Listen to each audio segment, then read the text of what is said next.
was caught up into the heavenly realms, and then I was received by Abraham.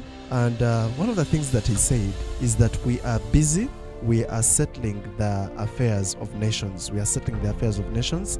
And in the middle of that, I could, or within that, I could feel that behind the words he was saying the word usurpers, and that usurpers were being removed.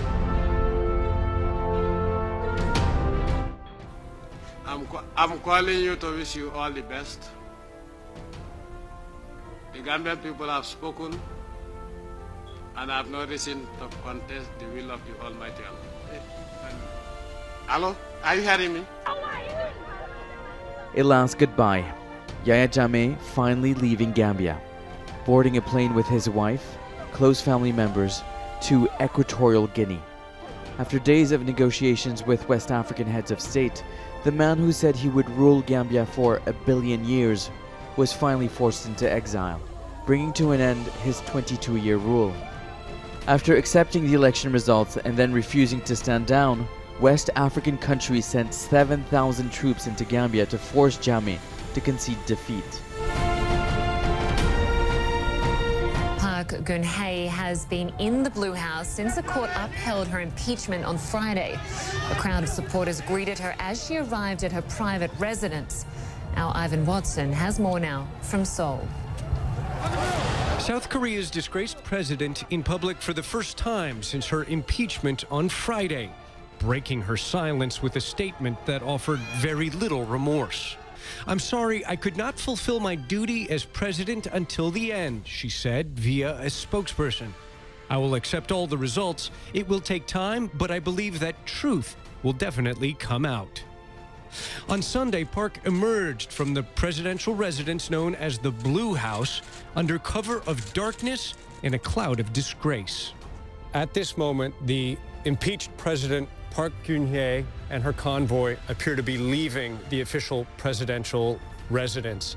And with that, her symbolic position now comes to an end. It is an historic period for this country and the end of a political career and a political dynasty. A corruption scandal last year led to months of huge street protests that culminated in a unanimous ruling by 8 judges removing her from office. Now, as a private citizen, Park can no longer invoke presidential privilege to avoid appearing in court. She's likely to face criminal charges. Celebrating a political downfall, Pakistanis dancing in the streets after the dramatic resignation of Prime Minister Nawaz Sharif, the Supreme Court disqualifying him during his 3rd stint in power, all this linked to a damning corruption probe that began with the Panama Papers. "Go Nawaz, go," his opponents chant, but as they cheer, their country is faced with a fresh wave of political turmoil. One of Sharif's closest allies is stirring tensions by implying parts of the powerful military had a hand in his downfall. But that doesn't change the fact that Pakistan right now has no leader, and any replacement will likely just be a caretaker until elections next year. Sharif's influential brother is rumoured to be one of the possible candidates. Whomever takes his office, though, has an enormous task ahead. There are concerns about the future of Pakistan's economy. Its ties with the US are worsening by the day, and the persistent attacks by Islamic militants has an already fragile nation constantly on edge.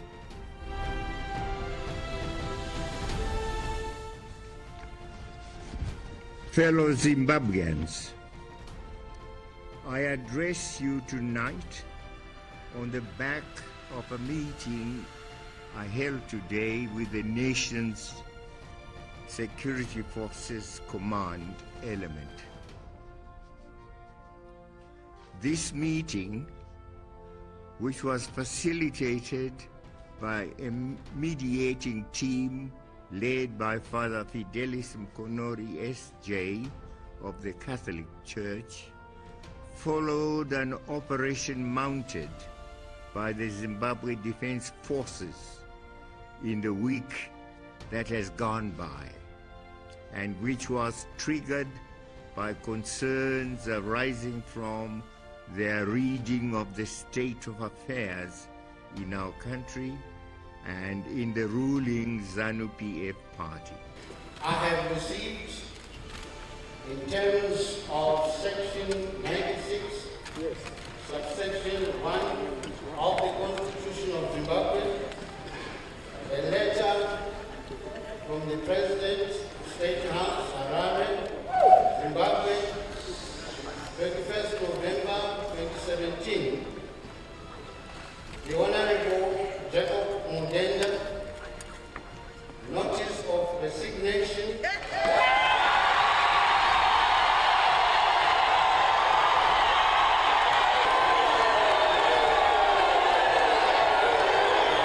What happened is the people are just celebrating on the streets. Come with me.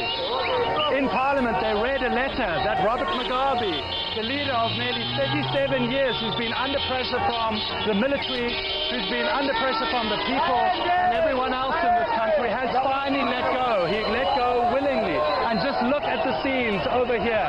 They're partying in the streets, Brooke. 3 decades of under power of Robert Mugabe. He is the man that defines politics in this country. Now, after a week of tense times and military on the streets, Brooke, we're having the street party here in Zimbabwe. The ruler for all of this time that's ruled this country with an iron fist, he is gone. And these are the scenes in Harare, Brooke. Take a look.